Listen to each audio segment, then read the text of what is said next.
Hello, everybody. How you doing? This is your pal Boise, greeting you again with another daily video sobriety vlog. Hey, today is April 23rd, a Thursday. I've been sober for 14,268 days, 39 years and 22 days, and 460 months and 22 days. As the Eagles would say, it's been a long run. Cheers. Oftentimes what I'm doing is I'm just going over things that I've been through, things that are top of mind, things that people might bring up to me sometimes, and all of a sudden it influences me for the day. I do have a little, day-by-day book, one day at a time book. It gives you prayers, meditations, themes for the day, things you can think of that you wouldn't necessarily have thought of, and it kind of helps create your day and give you a purpose and a little more of a sharper theme through the day. Those are always fun. Those are encouraging. Those are encouraging things to do. I encourage you to do it. Go to meetings, talk to people, find out what some of their habits are and what helps them during their tough times, and how they celebrate themselves as well. Little victories that they have during the day, during the week, during the month, especially annually. I remember one time it was, people were saying that they don't count their birthday. What they do is they count how many years they've been sober. So if that was the case, I would be 39 years old. That's how old my sobriety is. And it's kind of funny because I said, wow, my sobriety was 39 years old, it would be combing its hair over a bald spot, going through an identity age crisis, driving a Corvette and looking for women half its age. Instead of what you get in 39 is this right here in front of you. But yeah, it's kind of amusing when I look at the gymnastics of the years. And what happened during that time. Oftentimes, like with music helped me when I was a child. I enjoyed music and lyrics, and it could be a romance song, and it gives you an idea how you might want to approach a girl. This might sound like a good idea. Breakup song gives you an idea what it's like and how it feels when you break up. And they're pretty similar, and you can experience that kind of stuff. Then I went into doing drugs, and it enhanced me a little more, but then I fell off the fun wagon and really dropped into the gutter, became one of the dregs in the keg. But fortunately, I was able to get arrested for a third time and thrown in the slammer and forced to become sober. Because someone said today, what made you become sober? I just love telling people, it's like, yeah, I have a born-again auntie who says, it was because you were discovered by Jesus Christ and you found him, right? No, I was arrested for a third time and I was thrown in the jail. I mean, unless the arresting officer was named Jesus, I don't think Jesus had anything to do with it at the time. Later on, I found some sort of gospel, not necessarily what other people might consider the true testament or the book or whatever. I look at it as quite a bit of dogma. I'm more of a REM, losing my religion kind of guy. But and if you haven't heard that song, check it out. It's really awesome. Still is to this day. Rock and roll song with mandolin. Wow, that got your attention right away in the 90s. Where's all the distorted Rickenbacker guitars? Oh my God, what are they doing? It was fantastic. And it also, even while I'm on that song, there was like homosexual images with religious images, and they were suggestive and subtle enough, not as blatant as Madonna's, like a prayer where people went absolutely nuts. This was more subtle, but people got the idea. And it kind of exposed me the first time because I was very homophobic. So I thought that was kind of interesting, and I doubted that their singer, Michael Stipe, was gay. And once again, my gaydar wasn't working. But it's interesting how it kind of opened the door for me to think openly about other people that were different from me. And I was pretty new in my sobriety. I think the song came out in 1990 or so, maybe 91. So I'd been sober for 3 years, 4 years, and it was really something early that I was exposed to. Later on, I worked with a lot of gays and lesbians, and I have no problem with it. It was a great experience. I don't use them as a scapegoat and blame them for everything. The problem is, if you're blaming other people for anything, you got to look at yourself, okay? Because even if you're not an addict like me, you have that little tear, that little hole in your soul, and you're trying to fill it up. It might be cookies, it might be steak, it might be living good. Maybe you do like to drink, but you don't get arrested and you can live your life without beating up your wife and your kids, but you're trying to, that pain is still there. And that numbness of the drugs or the alcohol puts it away for a while. And if you're not arrested, oh shit, you can do it again, and you can do it again, and you can do it again. And the thing is, you know that you're self-medicating, but yet you blame other people for your misery. You blame other people because you don't have enough money. You blame other people because they're stealing from the pot. You're not even looking at the full equation. There would be a bigger pot, say if Elon Musk paid the same percentage you did, okay? There'd be money for schools. There'd be money for roads. There'd be money for everything. You could feed children. There'd be daycare. We could take care of healthcare. What? Why are they paying? If you and I paid 1%, country would cave in on itself. So don't look at other people as your problem. Look at your government and see what they're doing and look how you fit in with that. Are you in the Epstein class? Are you in the rich class? Do you make over $400,000 a year? And you're not in that group. Those tax things never help you. But then they go ahead and have you chase some trans people down because that's the reason why some girl who's a trans is swimming on the team. And I say, well, hell, if she didn't cut her rudder off and she still has it and she's pulling a Caitlyn Jenner, that's kind of like hanging an anchor in your crotch, ain't it? But, and another thing is when you talk about transgender people while we're at it, they take estrogen, which makes them less aggressive and less male. Males are more aggressive. Males have bigger muscles overall. Males are the stronger of the two species. So if you're taking estrogen, you're a weaker version of what you consider a male.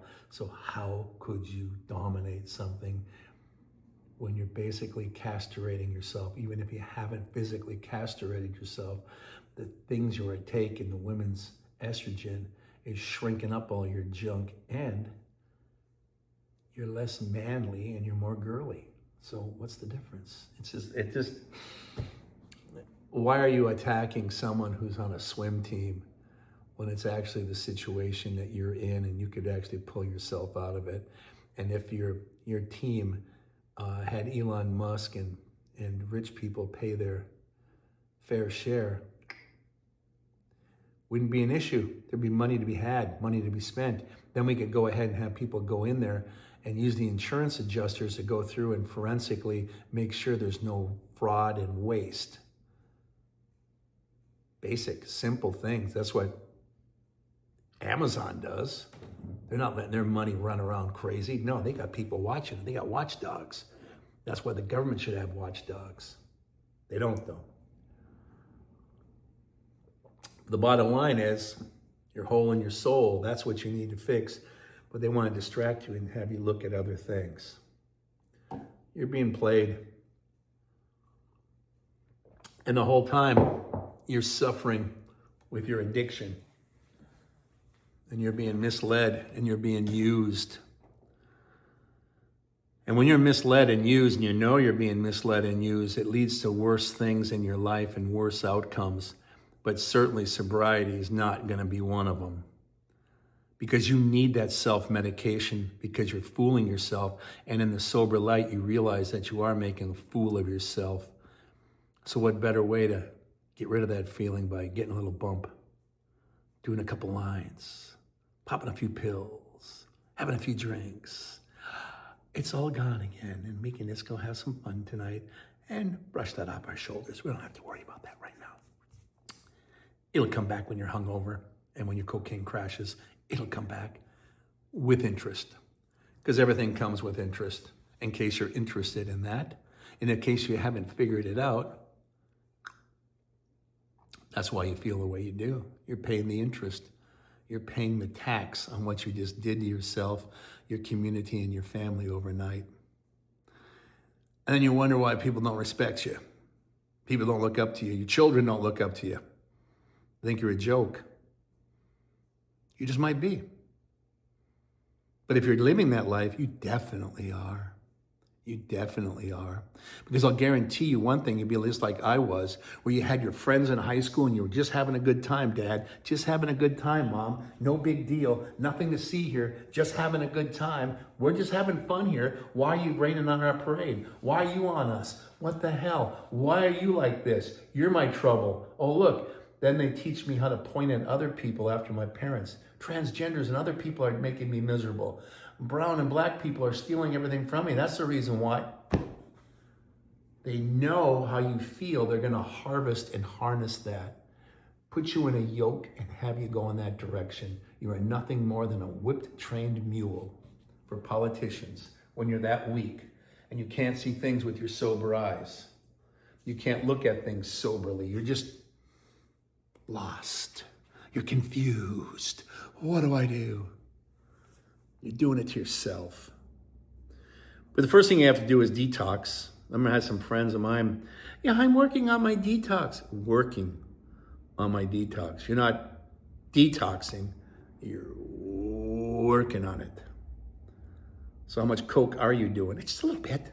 You're not detoxing. I know, but I'm cutting down. It's like a California sober. Shut the fuck up. That's like saying you only stuck it halfway in. You weren't having sex. What? You're not being realistic. You're not being real. You have to be realistic. You have to be real. Every now and then you need someone to kick you right square in your ass. That was my dad's favorite expression. You know what he needs? A swift kick in the ass. He was kind of like the original Red Foreman. I'm going to put my foot up your ass. That's exact. My dad was an ex-Marine, and he expressed himself beautifully like that. I was raised with corporal punishment. Yes, I was. But you know, the funny thing is that he didn't continue to beat me. After a while, I realized when I'm effing up, he hits me with his leather belt, and I don't like that. Maybe I'll change my ways. Then when I got about 13, 14, then I felt like a little buck. I could really handle this. I'm going to go after him. I'm going to really test him. See what he's going to do. And just like the old Cheech and Chong joke, Eric, my eye, oh, what are you trying to do? Tickle me? All of a sudden, you're challenging your father as a young man or a boy, a teenage boy. So he said, all right. Took the belt, turned it around, and I got a taste of the buckle, the chrome. Oh my God, way worse than the leather. Didn't take long. I'm like, hey, I don't like this. Maybe I should stop this crap. And then if we misbehave, we go to a cousin's birthday party, and what's the craziest thing we do for children? Have some ice cream and cake. So cake laced completely with sugar, like sugar bread. Oh, and have some ice cream. It's sugar frozen milk. Sugar, sugar. We're more hyped up than the Archie Sugar. We're bouncing off the walls all over the place. Which, by the way, Sugar, Sugar was a #1 song in 1970. Fun fact. Wasn't even a band. Great cartoon. But kids are bouncing off the walls. We're going crazy. We're just misbehaving. We just want, wow, we're just tearing the place apart. And my dad would go, hey, hey. And you'd hear him unbuckle his belt. And me and my brother, we froze right there. We ain't running around, Dad. We ain't doing shit. We're not, okay, Dad, don't worry. We did not want to get beat like a rented mule, for one thing, and get beat like a rented mule in front of our peers, our cousins, and kids our age. And we certainly didn't want to get hit and cry in front of them. As they say in the 10cc song, I'm not in love. Big boys don't cry. Big boys don't cry. Big boys don't cry. Big boys don't cry. Check the song out. It's really great. But that's that little hidden message for young men. Big boys don't cry. And I shared with you before that my first week, I cried silently in treatment in my bedroom, my cell, my bedroom cell they had, quietly. So it wasn't and it was done in 5 minutes. No, it was hours of just. The next week, same stuff, man. It wasn't until the end of the second week, 10th day, 12th day, little less, and finally I stopped crying myself to sleep. Then I realized what kind of a situation I was truly in, and I realized what I needed to do, and that's when I started to slowly apply myself, realizing that it's a long, hard climb. If someone had told that kid back in 1987 that you'll be sober for, what is it? 14,268 days, I would have said, what? I'm even going to be alive that long? What are you talking about? That's a lot. And it is. And it's fun to celebrate it. It's fun to share it. We do the little 15, 20-minute talks. You'll see in other podcasts when I'm talking with other people, it'll come up. You'll see on the drive-by when I'm driving around with people and I talk about it, it'll come up. And you'll see the general reaction from people that are blown away when they hear how long I've been sober. And the interaction I have with these folks. And it's real. It's organic. It's generic. It's real. It's fantastic. And it helps me bond with more people in the city because as I've been driving since I retired from the restaurant business, Uber and Lyft, now I'm a Lyft driver, almost 29,000 people I picked up in and around Houston. I come from a hometown, Duluth, Minnesota in its heyday was 100,000. I believe it's like 81,000 now. But if I look at the 100,000 model, I picked up 29% of my city, my hometown. Every neighborhood in Houston, so I got a real good feel. And Houston's the most diverse neighborhood, so I get a real good feel of the ethnic lifestyle and the religion or the food. The clothes, their accents. I love it. It's fantastic. I feel like I'm driving for the UN and I'm meeting people left and right. I never know who's going to get in my car. They could be Russian, they could be Pakistani, they could be Indian, they could be Jamaican man. It's just cool. You never know. You just never know. And it's real humbling to meet that many people. It's good to connect with people. That's why it's good. That's why it's encouraged you to go to meetings. You're going to meet people. And I had this one girl I know, I don't want to talk in front of people. I'm going to feel so vulnerable. Don't use your real name. Just use another name. You know, if you like Jennifer Aniston, just call yourself Jennifer. You can all call me Jen. Even if your name is Penny. Doesn't matter. Doesn't matter. Later on, you meet friends, you connect and go, by the way, this is really me. Oh, by the way, you can find me on Instagram, Facebook, whatever. And then you're going to get a community of people that are sober and doing the best they can. And you'll find out a lot of sober people are artists, musicians, songwriters, actors, dancers, painters, sculptors, that are sober. They also have people that are half one foot in the drugs and one foot sobriety because they're artists and they're living that lifestyle. But still, because you're sober, people that are using a lot will stay away from you. They don't want to be near you. No. They don't want to be near you. Can't be near you because they'll feel insecure and incomplete around you and you'll make them question their behavior. But you'll end up just hanging out with people that are sober, people that are on the same path you are. Having community is important. It helps you with your perspective. It helps you with every day-to-day thing. You stub your toe, you can go, well, at least I'm not alone. Effing hurts, but I'm not alone. But if you're using it in your live wire, you stub your toe, just nothing ever goes right. I'm going right now. I'm going out. Stub toe can send you spiraling. So that's what I'm getting at, is that you really need to express yourself, work hard at what you're doing, but you got to be honest. You have to be honest. If you're not honest, honestly, what are you doing? If you can't be honest with yourself, who can you be honest with? And here's a good indication. If you say one thing and do another, all of us call that a liar. I know, but this is what I meant. No, you're a liar. All right? Let's cut to the chase. You're an effing liar. Matter of fact, you're an MFing liar. Get the F out of my face.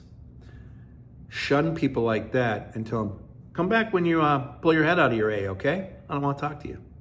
Sometimes that helps. When the people they depend on start slamming doors in their face. Because if they know that they can get in there, they can keep one foot in that sketchy world and start effing up again before long. It'll happen. Our brains work that way as an addict. How do I know? Because I'm an addict. And no matter if I'm a 65-year-old man or you're an 18-year-old girl or a 30-year-old man, the framework of addiction is the effing same. We just put our personal shit in the middle and rearrange it. But the framework is always the same. You don't fool anybody, especially someone that's been around the block and has been sober for a while. You don't fool them whatsoever. You don't. So you have to be honest. I leave you with that, and I'm gonna say it one more time. Today's Thursday, April 23rd, 2026. I've been sober for 14,268 days, 39 years and 22 days, 468 months and 22 days. Ooh-wee. And I'm all home alone. Well, I got the cats with me. I appreciate you spending time with me. I certainly hope that you're working in the correct direction, in the path of sobriety. I hope I'm able to share a little bit and shine a little light, let you know you're not alone. We got to make sure we're not alone. We got to make sure we have people that are out there like us. Make sure you like and subscribe. Make sure you drop a comment. Let me know how sober you've been, for how long. Let me know what some of the problems you're having. That'd be fun. We can cover that in some of the podcasts and the live streams we're going to do later, where we're answering questions off the cuff, because people do have a lot of questions when I go into a meeting and I stand up and say, hey, I'm Boise, I've been sober for 39 years. The whole place seems to stop. And I've told my wife, Kim, that when I'm at one of these meetings, 45 minutes to an hour for a meeting, 2 to 3 more hours for me to get out. Because everybody wants to, as I say, rub Buddha's belly. I become Buddha. I want to know what's going on. How can you be like that? How can you be content? How can you be happy? How can you just be out there? Oh my God, I got to have some of that magic. I don't mind sharing and paying it forward, because I know exactly where they're coming from. I know exactly how scared they are. So, community helps you from being frightened.